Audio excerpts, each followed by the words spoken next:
안녕하세요. 부자되는 부동산 라디오입니다. 제가 유튜브 방송을 시작한 지 하루밖에 안 되었는데 벌써 구독도 해주시고 좋아요 눌러주신 분들께 진심으로 감사드립니다. 더 많은 책임감을 갖고 여러분께 실질적인 도움이 되는 방송이 되도록 노력하겠습니다. 오늘은 종잣돈 모으기에 대해 말씀드리겠습니다. 주식 투자나 부동산 투자나 모든 투자의 기본이 종잣돈 모으기인 것은 많이 들어서 이미 잘 알고 계실 것입니다. 종잣돈은 영어로 seedmoney, 말 그대로 씨앗이 되는 돈입니다. 씨앗이 있어야 물을 주고 잘 길러 열매를 맺게 되는 자연의 이치와도 같다고 할 수 있습니다. 종잣돈의 규모는 각자의 목표에 따라 다를 수 있습니다. 그러나 한 번에 너무 높은 목표를 정하시는 것보다는 우선 100만원, 500만원, 또 1000만원 같이 보다 작은 단위의 목표를 정하셔서 성취감을 높이시면서 그 규모를 키우시면 좋을 것 같습니다.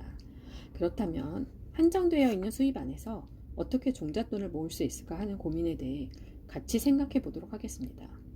종잣돈을 모으려면 생활비를 사용하고 남은 돈이 있어야 할 텐데 현재 상황이 빠듯해서 여윳돈이 생기지 않고 있는 구조라면 우선 지금보다 돈을 더 많이 버는 방법이 있습니다.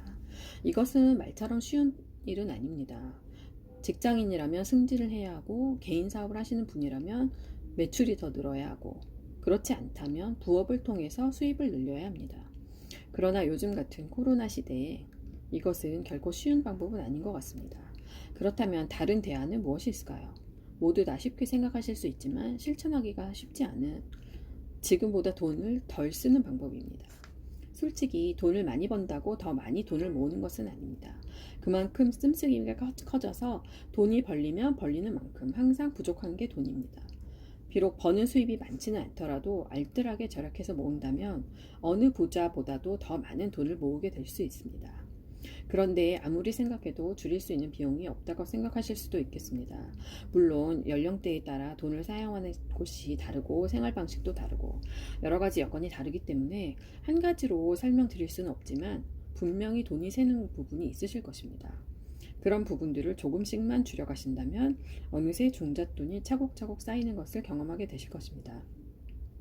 요즘 분들 중에는 어차피 돈 모아 집도 못 살 것 같은데 그냥 즐기면서 살자 하시는 경우도 있는 것 같습니다.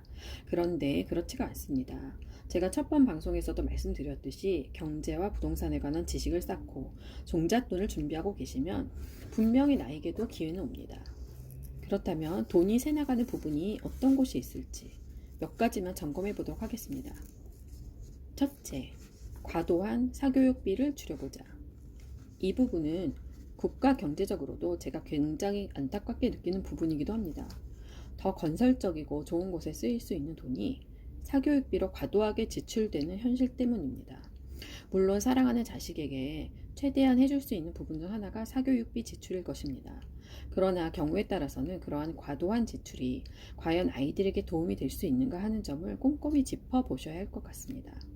저는 아주 우연한 기회에 잠시 조카들 수학 공부를 봐주게 되었는데 모두 다 그런 것은 아니겠지만 수학학원 교육의 폐단을 목격하게 되었습니다. 수학이라는 과목은 많은 시간이 걸리더라도 본인 스스로 고통 속에서 그 해법을 찾고 해결해 나가야 하는 과목인데 학원에서는 진도를 빠르게 빼야 하는 그런 압박감이어서 그런지 선생님이 너무 빨리 문제를 풀고 지나가는 방식으로 진행되고 있었습니다. 아이도 선생님께서 문제를 빨리 풀듯이 거의 외워서 답을 내는 형식으로 문제를 푸는 것이었습니다. 제가 아무리 수학은 푸는 과정을 쭉 풀어서 쓰면서 답을 내야 한다고 이야기해도 제 얘기는 듣지 않았습니다. 학원 선생님은 그 문제를 수도 없이 풀어보셨으니까 외워서 중간 과정을 생략하고 답을 낼 수 있겠지만 배우는 학생들의 경우에는 꼼꼼하게 모든 풀이 과정을 다 쓰면서 해야 그 문제가 본인 것이 되고 또 응용력이 생겨서 다른 어려운 문제를 풀 수 있는 것입니다. 그렇게 해서 진도를 다 나가면 학원에서는 또 다시 같은 과정을 빠르게 반복하였습니다. 그러면 그 아이는 같은 내용을 수없이 반복해도 결국은 응용력은 키우지 않은 상태에서 수학을 그냥 훑는 결과만 갖게 되는 것입니다. 조금만 다른 응용 문제가 나와도 스스로 풀 수가 없게 되고 그렇게 수학에 대한 흥미를 또 잃게 되고 결국은 수포자가 됩니다. 제 조카도 고3이 가까울수록 수포자가 되어 수학은 아예 찍는 과목이 되어버려 너무 안타까웠습니다. 모두 다 수학을 만점을 맞을 수는 없지만 자기 수준에 맞게 꾸준히 공부한다면 수능에서 최소 몇 문제는 직접 풀 수 있을 것입니다. 수학을 포기하고 다른 과목을 다 잘해서 부모님께서 원하는 좋은 대학에 가기가 쉽지는 않을 것입니다. 물론 공부 잘해서 대학 가는 것이 모든 사람의 목표일 수는 없겠지만 적어도 어렸을 때부터 열심히 학원 보내시고 지원을 해주신 부모님께서는 어느 정도 성과를 바라실 테니까요. 제가 드리고자 하는 말씀은 아이를 무작정 학원에 보내시는 것보다는 아이가 어떤 식으로 배우고 이해하는지 정말 필요한 학원인지 점검을 해보시는 게 좋겠다는 것입니다. 적어도 필요 없이 과도한 사교육비를 지출하면서 가정 가계에 지장을 줄 정도까지는 안 하시는 게 좋을 것 같다는 말씀을 드립니다. 두 번째, 보험료를 점검하자. 대부분의 가정에서 이런저런 이유로 나가는 보험료가 상당히 됩니다. 저도 5년 정도 전까지는 자주 인사 오시는 보험 설계사님께서 권하시는 보험을 이것저것 다 들었던 경험이 있습니다. 근데 나중에는 보험료 지출이 너무 과도해서 어쩔 수 없이 이것을 정리하여 줄인 경험이 있습니다. 정에 이끌려서 이것저것 계약하고 또 말씀을 듣다 보면 이것도 필요한 것 같고 저것도 필요한 것 같아서 들어보니 보험료 지출이 그야말로 눈덩이같이 불어났습니다. 바쁘게 지내다 보면 자동이체로 매달 빠져나가는 보험료를 일일이 챙길 수도 없게 되는데 어느 날은 아무리 해도 통장에 잔고가 쌓이지 않는 것이 하도 이상해서 매달 지출되는 보험료 계산을 해보니 어마어마한 금액이 빠져나가고 있었습니다.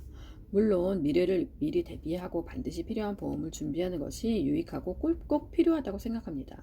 그러나 과도한 보험료로 미래를 준비하는 것은 그 자체로 어불성설이라고 생각합니다. 최소한의 비용으로 미래의 위험에 대비하는 것이 보험의 진정한 역할이 아닐까요? 미래를 위한 보험도 중요하지만 일단 현재 먹고 살아야 하지 않을까 하는 생각이 강하게 들었습니다.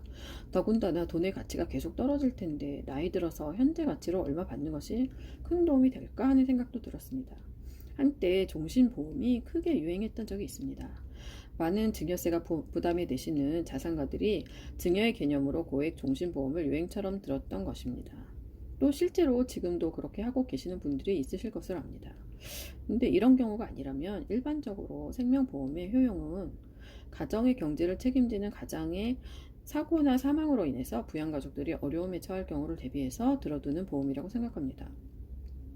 즉 가장의 은퇴 연령까지만 보장되면 족하다는 생각이 듭니다. 예를 들어 은퇴 연령을 넉넉 잡아 65세로 본다면 엄밀히 따지자면 그때까지만 보장이 되는 보험에 가입하셔도 충분할 것 같습니다. 그 연령이 되면 이미 자녀들은 출가해서 가정을 이루거나 또 독립적인 생활을 할 수 있을 테니 보험료 절감 차원에서 그 이상 보장되는 보험은 딱히 필요하다고 보지는 않습니다. 물론 더 늦게까지 보장된다고 나쁜 것은 아니지만 보험료가 더 많이 나갈 수 있겠죠. 꼭 들어야 한다면 과도한 생명보험보다는 나이 들어서까지 도움을 받을 수 있는 질병 치료를 목적으로 하는 보험이나 연금보험을 듣는 편이 더 낫겠죠. 여기서 핵심은 본인의 보험료 지출을 면밀히 분석해서 꼭 필요한 보험만 최소한으로 하시는 게 좋겠다는 것입니다.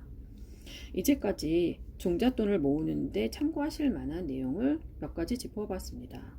다음 시간에는 종잣돈 모으기 2탄으로 그 외에 저희가 고려해야 될 부분에 대해서 또 잘 준비해서 말씀드리겠습니다.